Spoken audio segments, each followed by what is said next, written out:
você quiser falar um pouco da sua experiência no Japão. Ah, Numa certa conversa, você falou que a sociedade é muito materialista lá, né? sim, sim. Não, o país, né? O povo japonês, né? De fato, eles estão imersos numa vida que realmente, de fato, é bem material, né? Porque, assim, veja, qualquer pessoa pode trabalhar em qualquer coisa e ganhar o suficiente para viver. Você não precisa se formar na faculdade almejando cargos de direção na empresa. Não, não. Você pode trabalhar em qualquer firma de bairro e você ganha o suficiente para viver. E não só para viver, mas para consumir. Então você consome o seu carro, você consome sua diversão, seu lazer, você não precisa comprar uma casa própria, você tem aluguéis de apartamentos de vários tamanhos acessível. Então tudo lá é acessível, né? Alimentação, serviço médico, embora seja caro, mas também você tem acesso com o seguro-saúde que você faz, transporte público, os serviços, né? É uma cidade segura, é uma nação Segura, tudo funciona, sim, né? tudo funciona. Então, realmente você fica com a impressão de que está tudo bem, está tudo perfeito. Por que eu devo me preocupar com a vida espiritual? Por que eu vou me preocupar em querer salvar a minha alma? Se é que isso ainda é falado, né? Digamos assim. Porque o núcleo lá de católicos é muito pouco. Perto do né? que foi no Muito passado. pouco.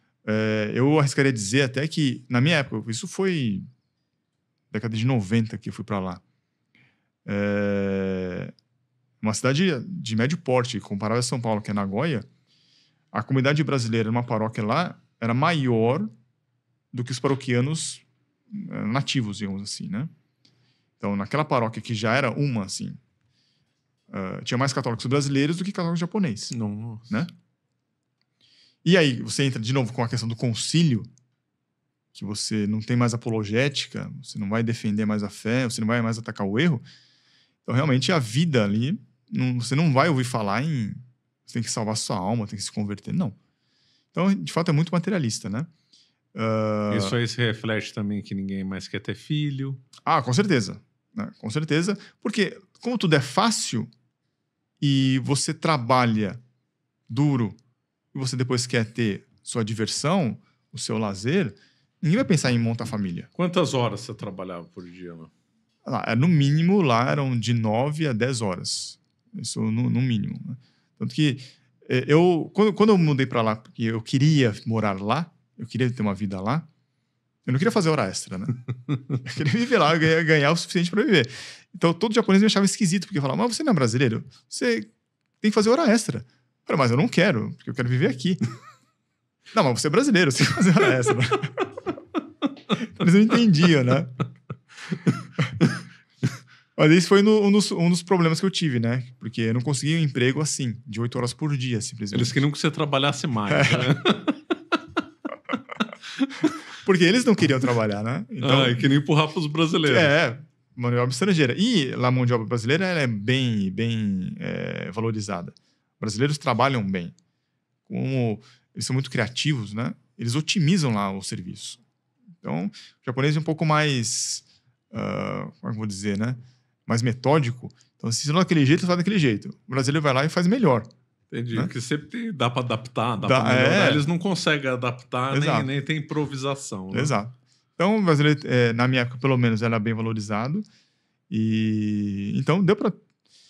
Então, tirando hoje, né? Eu, graças a Deus, sou católico, né? Na época eu não era. Na época eu era ateu.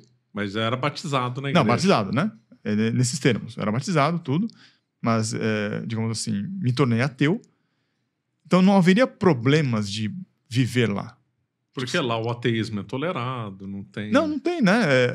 Tanto que as cerimônias religiosas lá são mais eventos sociais, né? Dos parentes que alguém morre, daí tem um dia de finados e tal, do que uma devoção de fato, uma crença religiosa, né? E o shintoísmo também está sendo abandonado lá? Não, então, o que você vê são coisas pontuais ali, ainda, digamos, segurado pela figura do imperador. os eventos de morte, né? Tem como fala, o velório, depois o enterro, depois a lembrança de finados, né? Mas são coisas bem pontuais e, de fato, é aquela coisa mais social, né? É o cumprir o preceito ali social. Tem que fazer aquilo lá, né? Mas eu acredito que o que vigora muito é a superstição, né? Curioso, né? O ateísmo com superstição. Eles têm medo do número 4. Lá tem vários apartamentos que não tem o apartamento 44, 40. É o 13 para os Estados Unidos. Isso, né? Lá seria o 4, né? Eles evitam esse tipo de coisa. A questão de algumas práticas depois de você visitar um túmulo, enfim. Tem reportagens falando sobre comunicações dos defuntos, né? Dos mortos e tal. O pessoal fica com muito medo. Muito medo. Então, isso ainda existe lá, né? Mas, de fato, você é uma peça na máquina de lá. Simplesmente isso, né? Você é uma peça que você trabalha e tem direito a consumir. Consumir para sobreviver e para ter o lazer. Ponto, né? Eu não sei como está hoje, né? Com as novas gerações, exatamente, com a questão da internet, que você tem acesso a outros modos de vida, né?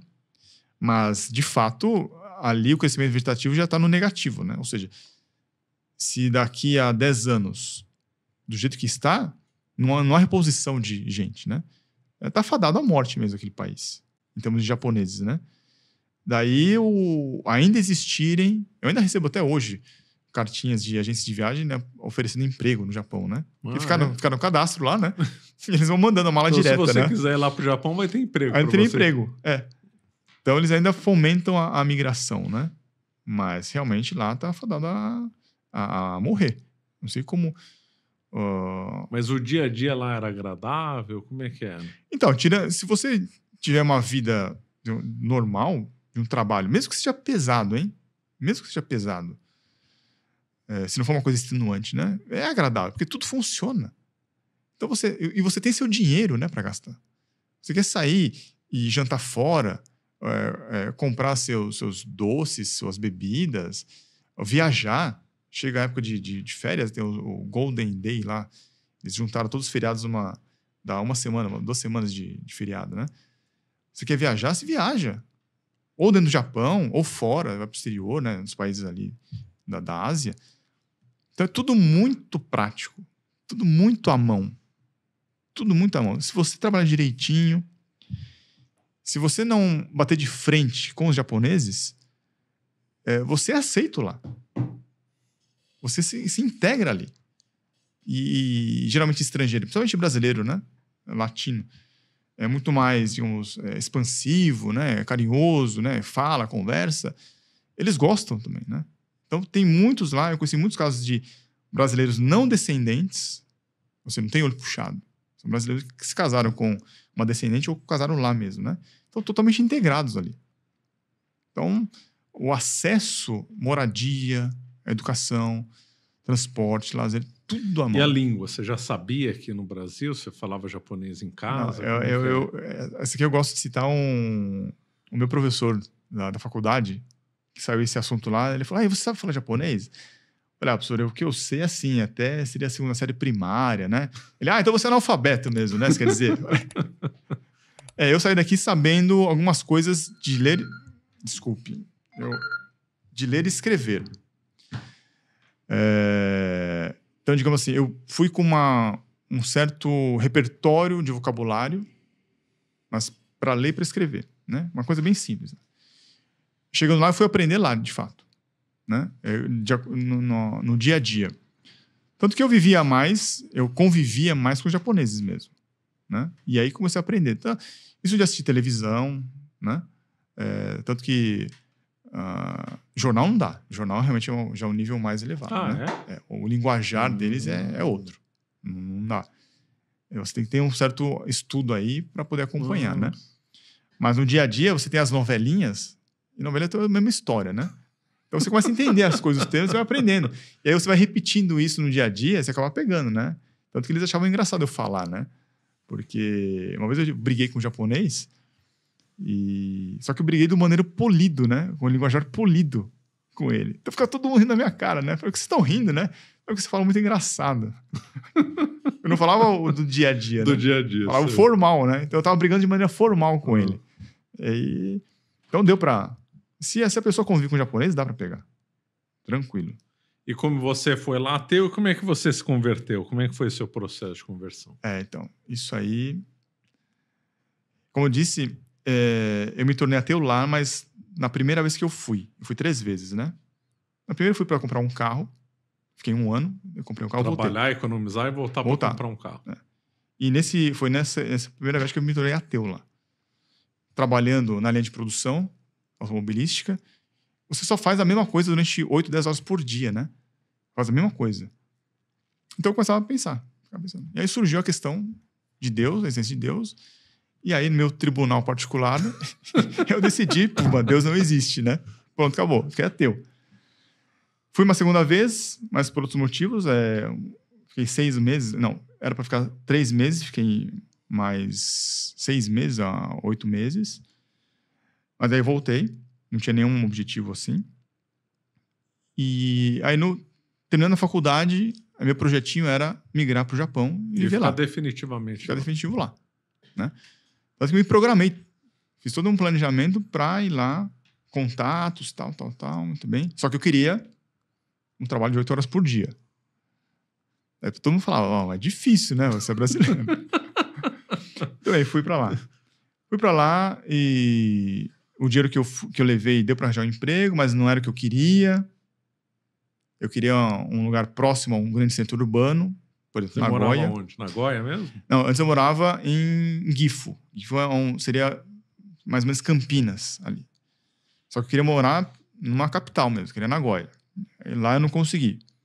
Fui lá para a região de Suzuki, não, o Autódromo Suzuki ali, né? Também é uma região um pouco mais interiorana. Não gostei, né? Então, nessas idas e vindas de ficar mudando, você ganha e vai gastando. Ganha e vai gastando. Até que finalmente eu consegui um empreguinho próximo a Nagoya também, né? Mas também não deu certo. E aí acabou o dinheiro. Eu estava morando de favor na casa de um colega lá. E passa 1 semana, 2 semanas, 3. Eu falo, poxa, não, aí não tem jeito, eu tenho que me dobrar, né? Vou ter que arranjar um emprego. Não dá para ficar aqui, né? Então eu arranjei um emprego no interior, de novo, lá em Gifu. No interior de Gifu. Você só tinha arrozal. Era uma tecelagem. O trabalho é meio perigoso, porque envolve os fios, né? Tecelagem. Então tinha casos, né? De você via... Perder mão, dedo, essas coisas. Essas coisas, então era perigoso. Então eu não queria. Tinha hora extra para fazer. O problema era a hora extra. E eu morava numa casa, como era arrozal, que era totalmente úmida. Tanto que um cômodo estava totalmente preto, as paredes, né? De mofo. Eu morava num cômodo só na sala, sozinho. E acabei ficando gripado, doente, com febre. Então eu estava sem dinheiro, trabalhando num lugar que eu não queria, num lugar que podia pegar alguma doença respiratória, inclusive, né? Eu estava gripado. E no linguajar que o pessoal fala, né? Eu tava na roça, literalmente na roça, né? Então, nesse momento, aí você fala, não, tudo bem. O senhor existe. No meu tribunal particular aqui, tá bom, o senhor existe, ok. Então, me ajuda para tirar isso aqui. Então, passa uns dias aí, um amigo meu, ele me liga do Brasil.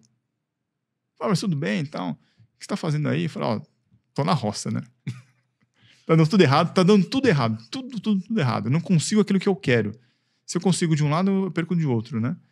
Aí que ele fala, larga isso aí, vem pra cá e faz concurso público. Tem um monte de concurso aqui. Eu falei, puxa, esse é o sinal. Então tá bom. Então eu comecei agora, eu voltei a trabalhar, juntar o dinheiro. Nisso, eu contatei com os colegas meus lá, eles me tiraram de lá também, fui para um emprego melhor. Aí já com esse projeto de voltar. Aí você desistiu do projeto de ficar para sempre. Desisti. E aí começa, então, eu falei, opa, eu pedi, Deus ajudou. De fato, ele existe, então. É muito hilário, né? Mas é assim mesmo, né? O orgulho humano, né? O orgulho meu, né? Vamos colocar na minha conta, né? te faz fazer essas besteiras, né? De pensar dessa maneira, mas ok. Então eu comecei a voltar e eu pensei, tinha uma paróquia ali e comecei a frequentá-la. E de fato ali, a missa para os brasileiros era uma bagunça. Aquilo me deixou um desgosto. Mas, poxa, eu quero ter um encontro com Deus, né? Eu só tenho bagunça aqui. Então eu comecei a frequentar a missa dos japoneses. E ali já era mais comportado.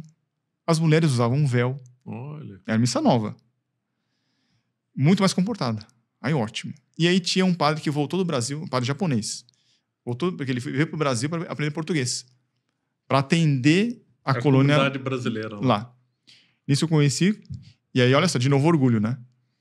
Ô padre, eu sei que a gente tem que confessar, né? Eu tinha feito a primeira comunhão aqui no Brasil, eu tinha feito crisma, eu sabia, né, de algumas coisas. Falei, mas eu posso confessar só alguns? Esconder outros e tal. Eu posso ser perdoado desses, né? Não, tudo bem, vamos lá. Então começou esse processo, digamos assim, né? Com todo o orgulho, né, do infeliz, começou esse processo. E aí eu volto pro Brasil, e a única referência que eu tinha, que até então era Deus. Não era um Deus católico, né? Tava ali com o pé, graças a essa paróquia aí, mas a única referência que eu tinha era da juventude e o professor Orlando. E daí eu pensei, eu tenho que voltar a ter contato com esse homem, né? O professor Orlando você tinha conhecido no ginásio? No colégio. No colegial. Tive 4 aulas com ele. 4 aulas de arquitetura gótica. Mas nada de arquitetura, na própria né? escola? Não. Isso foi na sede da Monfort. Ah, tá. Na nova sede. Você não teve aula na escola que ele dava aula? Não. Porque eu estava numa outra escola estadual e não era técnico. Ele dava em outra, né? Eu conheci através de um colega em comum, que eu trabalhava no Banco do Brasil na época. Era menor estagiário. Ele que me apresentou. Eu tive 4 aulas de arquitetura, mas que não era arquitetura, era religião, né? Era religião posta na arte arquitetônica, né? Isso ficou guardado na minha cabeça. E realmente foi a única pessoa e único... Eu li vários livros de religiões, né? Era o único que falava a verdade é uma só e a verdade é da Igreja Católica. A única que salva. Fora da qual a nossa salvação é a única, tem que ser essa. Então, uma referência dessas te fala, tem que voltar a ter aula com esse homem, né? Porque se ele estiver errado, tudo bem, eu posso verificar outras, né? O problema é ele tá certo. Pelo menos ele estiver certo, né? Mas realmente esse é um comentário depois que eu vou ver se eu lembro, eu coloco. E aí, eu tento voltar a tentar contato, mas eu não tinha mais telefone, não lembrava onde que era a sede, nem nada, né? E aí, um dia, na Livraria Cultura, lá do Shopping Vila Lobos, quando começou a Livraria Cultura lá, eu fui lá, era na Mega Store, eu comecei a procurar livros de filosofia, e aí do nada aparece o vendedor e fala assim, você gosta desses livros? Eu gosto. Tem mais coisa aqui. Que bom, vamos lá. Comecei a ver. Ele vira pra mim do nada e fala assim, você conhece o professor Orlando? Não é possível. O que é isso? Do nada, assim? Será que alguém colocaram alguma escuta, né? Que ano foi isso, você lembra? Foi em 2001, mais ou menos. Mais ou menos 2001, eu acho. Mas do nada. Falei, sim, conheço. Você conhece? Eu tive umas aulas com ele. Aí eu vi que ele foi uma típica pessoa que conheceu, mas não quis, né? Aderir, né? Aí eu falei, mas você sabe onde ele tá? Olha, não sei, mas eu sei que ele tem um site aí, né? Ele me escreve lá o nome do site. É Monfort. Monfort.org.br. No mesmo dia, era a época da Lan House, né? Tinha as Lan House. Época a internet era... Não tinha internet. Eu não tinha, pelo menos, né? Era cara a internet. Então, eu fui direto pra Lan House e digitei lá, pumba. Não apareceu o site. Falei, realmente, esse professor era muito polêmico, né? Ele comprava muita briga, então deve ter sabotado o site dele, né? Aí eu voltei embora pra casa. Mas no mesmo dia que eu volto pra casa, a minha mãe, ela tem um material meu lá, que ela fala assim, olha, você voltou do Japão, né? Eu deixei isso aqui guardado. Mas você quer isso aqui? Porque senão eu vou jogar fora. Deixa eu ver. Aí tinha um jornal Veritas. Jornal físico Veritas. E lá eu falei, não, isso aqui não, né? Daqui, né? Aí eu folheando lá... Era o jornal do professor. É o jornal impresso. Professor. E aí tinha lá escrito, venha visitar nossa sede Montfort. Só que aí eu vi que estava escrito Montfort. Faltou o T. O rapaz da livraria, ele não, acho que não colocou o T. Ah, tá. Ele colocou Montfort, como se lê. T. Como se lê. Aí, então, no dia seguinte, eu volto pra Lan House, boto lá o T, e aí pumba, aparece. Aí eu começo a consumir o site. As cartas, principalmente, né? Eu praticamente li várias cartas. Estudos não, né? Os cadernos já eram um pouco mais, né, elaborados, né? Mas as cartas eu lia na Lan House. Os meus amigos iam jogar em rede, na época, eu ficava lendo, né? Eu ficava rindo. E eles não entendiam por que eu estava rindo, porque eles não estavam, né, tendo o jogo lá para rir, né? Não tinha nada acontecendo no jogo para rir. E eu estava rindo. Eles falavam, o que você estava fazendo? Eu tô lendo aqui as cartas, né? Você é louco. Até que um dia, uma colega minha, ela dá aquele empurrão. Ela fala assim, você tá falando tanto desse professor aí, né? Por que você não entra em contato com ele? Falei, não tem o telefone lá no site? Então liga lá para ele. Porque você sabe que se você entrar em contato, você vai ser dobrado, né? Você sabe disso. E daí eu falei, não, então eu vou ligar. Eu ligo e aí cai, na época era a esposa dele, a Dona Ivone, na época, né? Que me atendeu. E aí eu combino, e aí eu voltei. E aí começou todo esse processo. Mas aí tiveram paciência comigo, né? Porque foram 2 anos tendo aula, debates, discussão, né? Pergunta, resposta, até que finalmente chega comigo e fala, não, ou vai ou não vai, né? E aí que, de fato, eu resolvo, além de assistir à missa, eu resolvo comungar, né? E aí, então, tem toda a preparação para a comunhão, a confissão, perdão, eu vou me confessar, e aí começa o retorno, de fato, né? Então, como eu disse, literalmente, graças a Deus deu tudo errado no Japão, porque você não estaria sozinho hoje, vai saber como, né? Em que condições. Pode até ser boa, mas com certeza, não que seja salvo, né? Mas com certeza minha alma lá estaria comprometida, né? Hoje, graças a Deus, eu tenho uma família e tenho um círculo de amizades, né? Graças a Deus, amizades sólidas e de alto nível, inclusive, né? Que eu posso aprender muita coisa e que permite ter uma ajuda além do material, né? Que é de rezar um pelo outro, né? Isso é muito importante. Quando você está no mundo sozinho, você não tem alguém que reze por você, né? Embora acho que isso tudo eu devo para a minha mãe, né? Acho que minha mãe deve ter rezado muito para eu voltar e Deus atendeu as orações dela, né? Quem que nasceu no Japão? Seu avô, sua avó? No caso foi meu avô, mas ele novo, com acho que 16 anos, ele migrou para cá, né? E ele era de um povoado lá de Hiroshima. Que era católico. E a minha ele avó... era católico lá do Japão já. Não, ele não. Não era? Não era. E minha avó era de Nagasaki. Ambos migraram para o Brasil, mas não eram... Os 2 lugares da bomba atômica. Exatamente, curiosamente isso, né? E aí meu pai é que se torna católico aqui. Meu pai, ele... Acho que com também 16 ou 18 anos. Ele não era nada. Mas ele começa a se interessar por religião. E então, talvez pelo ambiente, né? Você vê. Ele resolve estudar e aderir ao catolicismo. Daí que ele é batizado já adulto, né? E aí sua mãe foi criada já católica. A minha mãe, sim, curiosamente, ela já foi criada católica. Por quê? Porque o meu avô, o pai dela, ele também migrou do Japão, mas ele já tinha uma visão um pouco diferente. Ele achava que tinha que se integrar à cultura brasileira.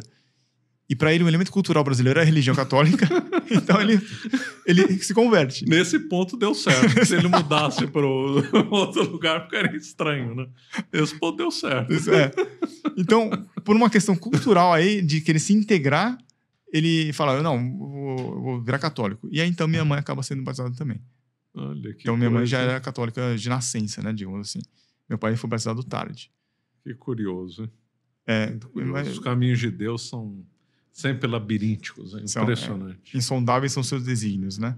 E aí que ele mostra que ele é Deus, né? Porque essas coisas só porque é Deus que existe. Exato. Nada é tanto assim, vai, volta, vem, encontra fulano na livraria.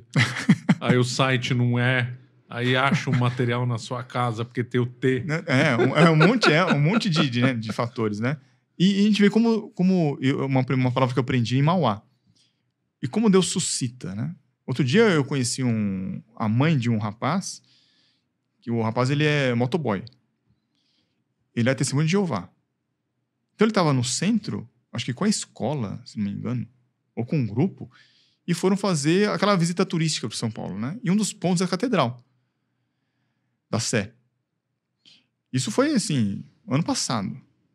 E ele ficou meio com escrúpulos. Entra, não entra, porque afinal de testemunho de Jeová, né? Uma catedral tem imagens e tal. Mas ele resolve ir, porque os amigos deles vão também, então ele resolve ir.